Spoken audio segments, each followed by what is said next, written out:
भवतु सहनौ भुनक्तु सह वीर्यं करवावहै तेजस्विनावधीतमस्तु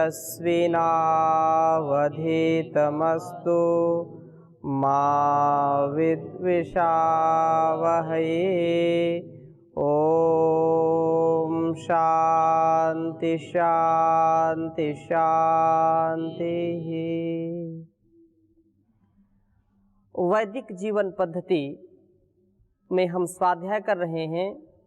प्रातः काल की दिनचर्या को आरंभ करते समय जल का सेवन जो शास्त्रोक्त है, वेदोक्त है, वेदानुकूल है, वेदों में जिसका विधान किया गया है कि प्रातः उठ करके जलपान करना चाहिए, उषापान करना चाहिए, जिससे हम अनेक रोगों से दूर होकर के स्वस्थ और आरोग्य युक्त जीवन जी सकते हैं। बहुत ही महिमा गाई है वेद शास्त्र और आयुर्वेद ग्रंथों में कि जल का सेवन हमारे लिए विशेष लाभकारी होता है, वो जीवन का आधार होता है। पीछे की कक्षा में किसी का कोई प्रश्न रह गया हो तो आप पूछ सकते हैं। जी स्वामी जी प्रणाम जी। शास्त्रों में ऐसा कोई प्रमाण है कि सुबह में प्रातःकाल जब हम पानी पीते हैं तो ये उछल तो पीना ही चाहिए, पर साथ साथ में ये कहीं प्रमाण है क्या बिना मुंह धुले पीना चाहिए या फिर मुंह धुल करके पीना चाहिए? ऐसा कोई प्रमाण है शास्त्रों में? शास्त्रों में प्रमाण इस बात पर विशेष बल नहीं दिया गया है, परंतु संकेत जरूर मिलते हैं कि जो व्यक्ति कोई नशा नहीं करता है, मुंह में कभी वह ऐसे कोई मादक द्रव्यों का या नशीली चीज़ों का सेवन नहीं करता है, रात्रि में जब सोता है उसका मुख बिल्कुल शुद्ध हो, साफ हो, ऐसी स्थिति में वो सोता है तो प्रातःकाल भी, क्योंकि रात्रि में उसने कुछ खाया नहीं है, वह प्रातःकाल बिना जो है मुख प्रक्षालन के भी वह पी सकता है, कहीं निषेध नहीं है। लेकिन यदि मुंह से दुर्गंध आती है, कोई ऐसे नशीले पदार्थों का सेवन करता है, उसके मसूड़े स्वस्थ नहीं हैं, उस स्थिति में यदि वह खाली पेट बिना मुख शुद्धि के पानी पीता है तो वह हानिकारक होगा। यदि मुख साफ है, स्वस्थ है, मसूड़े दांत स्वस्थ हैं, कोई दिक्कत नहीं है तो प्रातः ऐसे भी पी सकता है। इसमें कोई इतना विशेष वो नहीं है। दो चीज़ों का विशेष ध्यान रखना चाहिए, मुख शुद्ध है तो कभी भी पानी पिए, और यदि मुख शुद्ध नहीं है तो आप प्रातःकाल की बात करते हैं, दिन में भी बिना मुख साफ किए पानी नहीं पीना चाहिए। जी, और किसी का कोई प्रश्न? ओम स्वामी जी। जी, सुबह आपने बताया कि गर्म पानी या गुनगुना पानी पीना चाहिए। ऐसे गर्म पानी पीने से हानि होती है, तो लोग तो सुबह उठ कर के चाय पीते हैं, कॉफ़ी पीते हैं, दारू पीते हैं, सिगरेट पीते हैं, तंबाकू गुटखा इस्तेमाल। जी, हमने ये कहा कि प्रातः काल उठ करके ऋतु के अनुकूल अपने वात पित्त और कफ के जो गुण धर्म हैं उसके अनुसार आप जल का सेवन करें। यदि आपको कफ प्रवृत्ति है तो आप गुनगुना पानी पिएं, ज़्यादा नहीं, गर्म बिल्कुल खौलता हुआ नहीं, आप हल्का सा गुनगुना पानी पीजिए, वो बहुत लाभकारी है। गुनगुना पानी जो ठंडे पानी से अनेक गुण वाला होता है। ऐसे कई विद्वानों को हम जानते हैं, और विशेषकर जो बोलते ही रहते हैं, वो चाहे गर्मी हो सर्दी हो हमेशा वो गुनगुना पानी ही पीते हैं। वो गले के लिए अच्छा होता है और कफ को दूर करता है, कफ की निवृत्ति करता है। तो जिनको कफ की समस्या रहती हैं उनको गुनगुना पानी ही पीना चाहिए, परंतु जिनको वात है, वात वालों को भी गुनगुना पानी पीना चाहिए। कफ वालों को जो है ठंडा पानी नहीं पीना चाहिए। दोनों अवस्थाओं में गुनगुना पानी अच्छा है, लाभकारी है। लेकिन जिनको पित्त प्रकृति है वो गर्म पानी पिएंगे तो उनके लिए विशेष लाभकारी नहीं होगा, वो हानिकारक होगा, इससे बचना चाहिए। और एक यहाँ प्रसंग बस और बात बता देता हूँ कि वे लोग जो तांबे के पात्र में गर्म पानी पीते हैं वह भी विशेष, यद्यपि वो बहुत लाभकारी होता है। तांबे के पात्र में पानी पीना, रात्रि भर तांबे में रखा और सुबह पानी पीते हैं ताम्र पात्र में। अभी पात्रों की चर्चा जब आगे करेंगे तो और इसके विषय में चर्चा करेंगे। परंतु गर्म पानी, तांबे के पात्र में रात भर रखा हुआ पानी यदि हम उसको गर्म करके पीते हैं तो वह पित्त प्रकृति जिसकी उसके लिए विशेष वो हानिकारक होता है। तो इससे हमको बचना चाहिए। गुनगुना पानी कभी भी आप पी सकते हैं, उसका कभी निषेध नहीं है, लेकिन अधिक ठंडा पानी पीना वो निषेध है जी। तो इस स्थिति में बड़ी ही महिमा गाई है शास्त्रों में। किसी कवि ने लिखा है जल का, बहुत ही उसकी स्तुति करते हुए लिखा, शैत्यम नाम गुणास्तवैव सहजः स्वाभाविकी स्वच्छता किं ब्रूमः शुचितां भवन्ति शुचयः स्पर्शेन यास्त्यापरे किं वाता परमुच्यते स्तुतिपदं यावज्जीवनं देहिनां त्वां चेन्नीच पथेन गच्छसि पयः कस्त्वां निरोधं क्षमः। कह रहे हैं कि हे जल, शैत्यम नाम गुणा, तुम्हारा जो स्वाभाविक गुण है वो शीतलता का है। जल का गुण क्या होता है? शीतलता। यदि उसको आप गर्म कितना भी कर दो रखोगे शीतल हो जाएगा। उसको बर्फ की भांति जमा दीजिए फिर भी वो पिघल करके शीतल ही रहेगा। तो आपः शीतलत्वम, आप जो जल है, जो आपः है, उसका गुण क्या है? शीतलता है। यदि व्यक्ति बहुत गर्मी से परेशान है, हताश है, या जो है वो अपने को असहज महसूस करता है, स्नान कर लेता है तो क्या हो जाता है? ताज़ा हो जाता है, फ्रेश हो जाता है, उसका सारा स्ट्रेस चला जाता है, तनाव दूर हो जाता है। इसलिए जल का जो गुण है वो शीतलता प्रदान करता है। तो ये कह रहे हैं कि हे जल, शीतलता तो तुम्हारा स्वाभाविक गुण है और तुझमें स्वच्छता भी स्वाभाविक है। जल स्वच्छ ही रहता है, उसमें ऊपर से गंदगी होती है या डाल दी जाती है, पत्ते सड़ जाते हैं या हम कुछ उसमें ऐसे कूड़ा करकट डालते हैं तो वह अस्वच्छ होता है। नहीं तो उसका स्वाभाविक गुण क्या है? स्वच्छता ही है।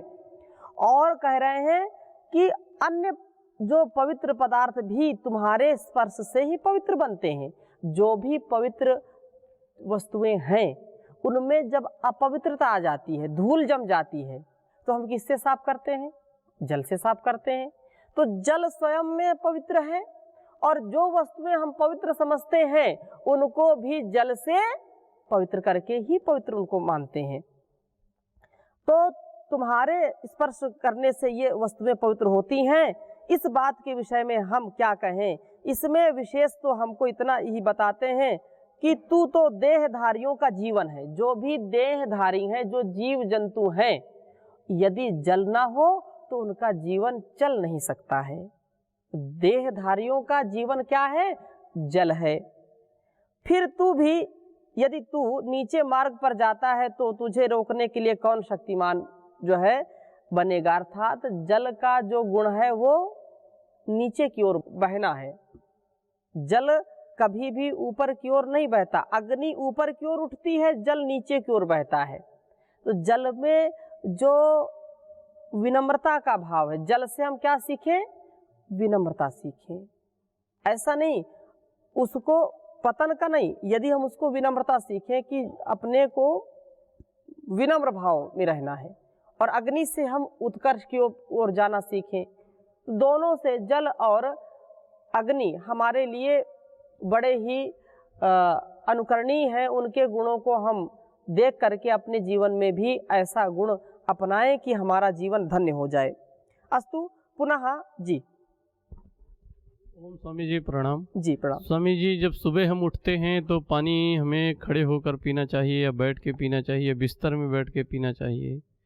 हाँ, ये प्रासंगिक प्रश्न है, इसके विषय में शायद एक बार पूछा भी था। तो इसको विशेषकर आप स्वयं इस बात को जानते हैं कि जो मानवीय जो कर्तव्य है, मानवीय जो अनुशासन है या उसको मर्यादा कह लें, वो कभी भी खड़े होकर के पानी पीना अच्छा नहीं माना जाता। माता पिता बचपन में मना करते थे खड़े होकर पानी नहीं पीना। हम उस बात को समझते नहीं थे कि ऐसा क्या है इसमें, बस उनको भी नहीं पता कि किस लिए नहीं पीना।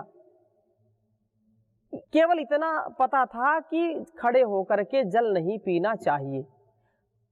अब उसका जब शोध हुआ तो लोगों ने आज ये जाना कहा कि जो व्यक्ति खड़े होकर के पानी पीता है उसके घुटने जरूर दर्द होंगे, और जो व्यक्ति बैठ करके पानी पीता है उसके घुटने जल्दी से दर्द नहीं करते हैं। एक बार मैं कोई पुस्तक पढ़ रहा था, उसमें भी आया कि गोघृत के साथ गोदुग्ध सूर्य के प्रकाश में खड़े होकर के पिए। समझने की बात है, गोदुग्ध के साथ गोघृत अथवा गोघृत को मिला करके दूध के साथ खड़े होकर के पिए। इससे क्या होगा, उसमें टिप्पणी लिखी थी कि ऐसा व्यक्ति यदि करता है तो उसका प्रभाव उसके घुटने में होता है, और जिसके घुटने दर्द कर रहे हो तो वह दर्द ठीक होता है, क्योंकि ग्रीसिंग हो जाती है। लेकिन जल को कहा कि जल को बैठ करके ही पीना चाहिए, जल को कहीं खड़े होकर के पीने का विधान नहीं है। यह हमारे लिए बड़ा हानिकारक है। पीना भी निकालना भी, अर्थात मनुष्य का ये कर्तव्य है कि वो बैठ करके पानी पिए, और लघुशंका भी करे तो बैठ करके करना चाहिए। लेकिन दुर्भाग्य है आजकल कि शहरों में कहीं बैठ करके पेशाब करने का स्थान ही नहीं है। यदि कोई बैठ करके लघुशंका करता है तो उसको अशिक्षित मानते हैं, जबकि यह उचित नहीं है।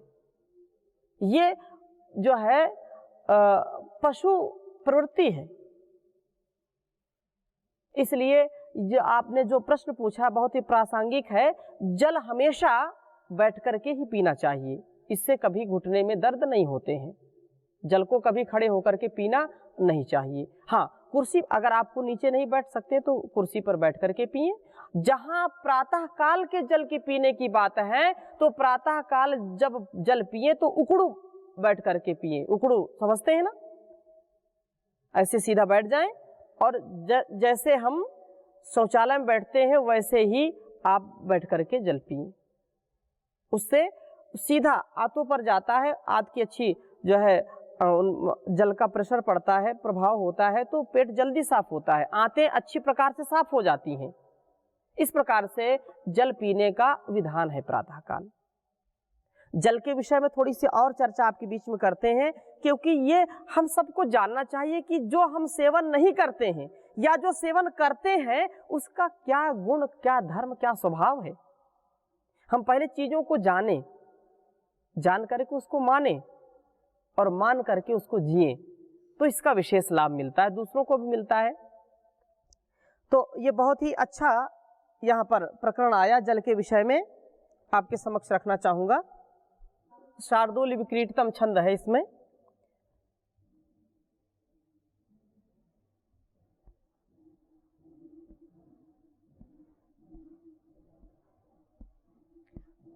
ये संस्कृत का भी शब्द है, इसको पानी, पानीयम, जो पीने के योग्य है उसको पानीयम बोलते हैं। पानीयम, ये पानी का गुण है।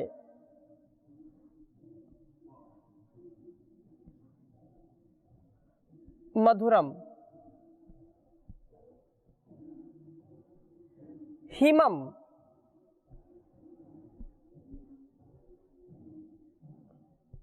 हिमम, रुचिकरम,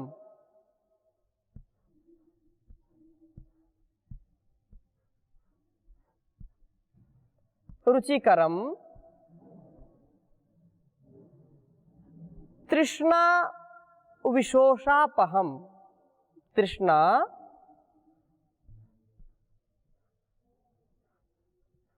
तृष्णा विशोषापहम। विशोषापहम।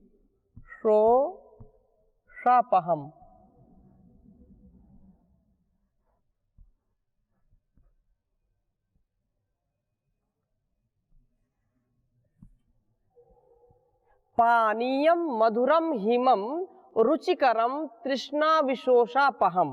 आगे कह रहे हैं मोह भ्रांति निवारणम। मोह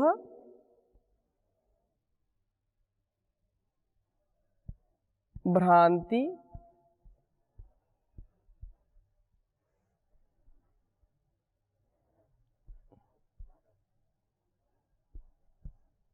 निवारणम।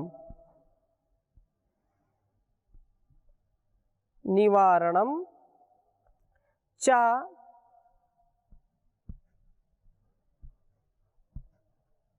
कुरुते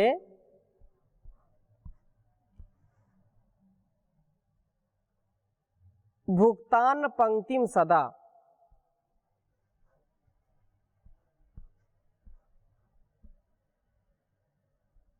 भुक्तान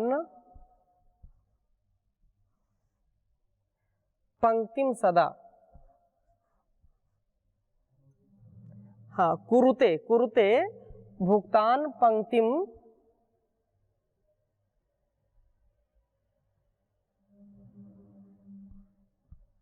पंक्तिम सदा।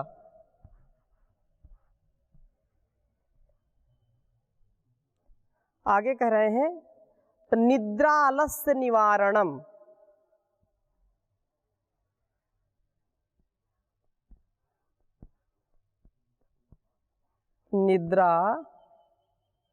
निद्रालस्य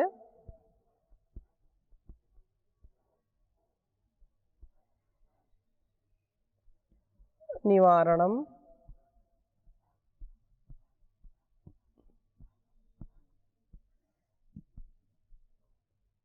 निद्रालस्य निवारणम विषहरम।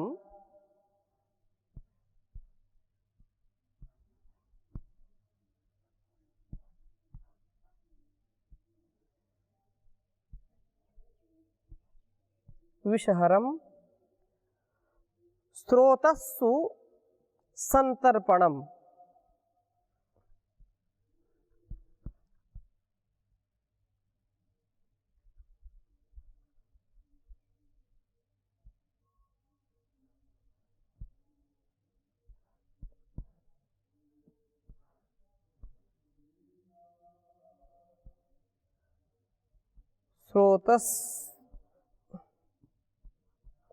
स्रोतस्सु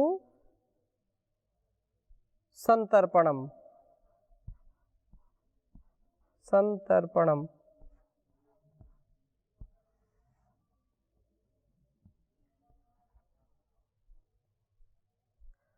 पीतम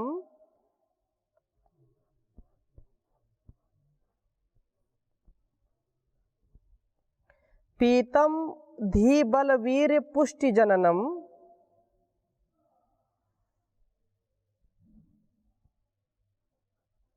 धी बल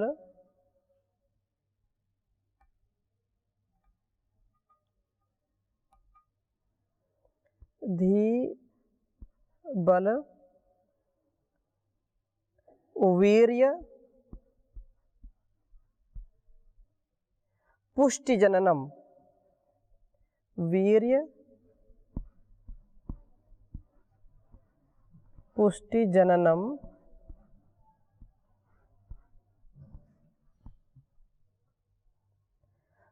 नष्टांग पुष्टि प्रदम।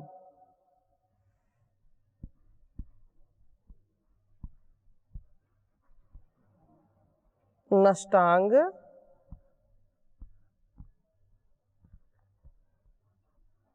पुष्टि प्रदम।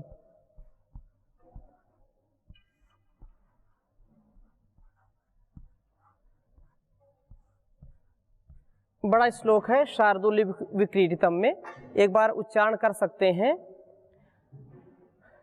पानीयं मधुरं हिमं रुचिकरं, पानीयं मधुरं हिमं रुचिकरं, तृष्णाविशोषापहम्।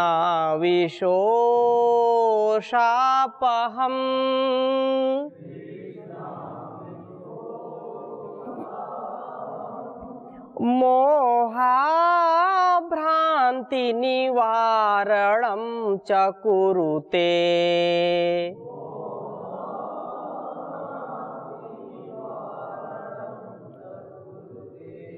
भोक्तान पंक्तिं सदा,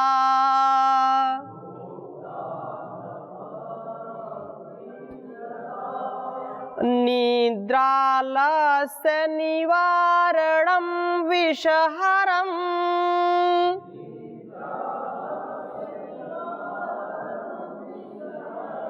श्रोतांसु संतर्पणम्,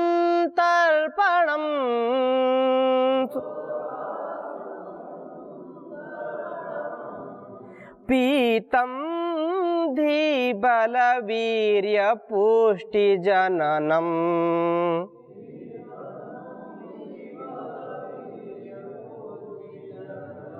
नष्टाङ्गपुष्टिप्रदम्,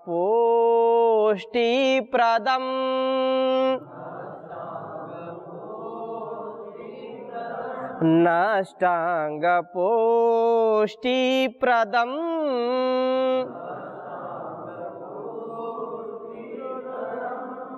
तो ये इतने गुणों से युक्त जल का हम सेवन करते हैं।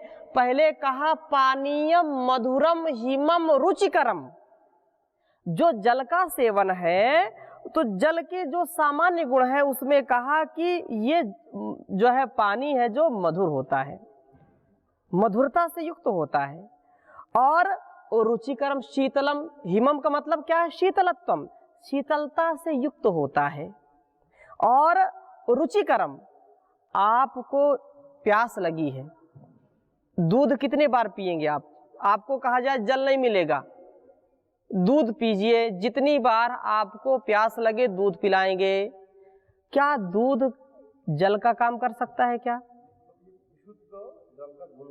हाँ, विशुद्ध रूप से जल का गुण है।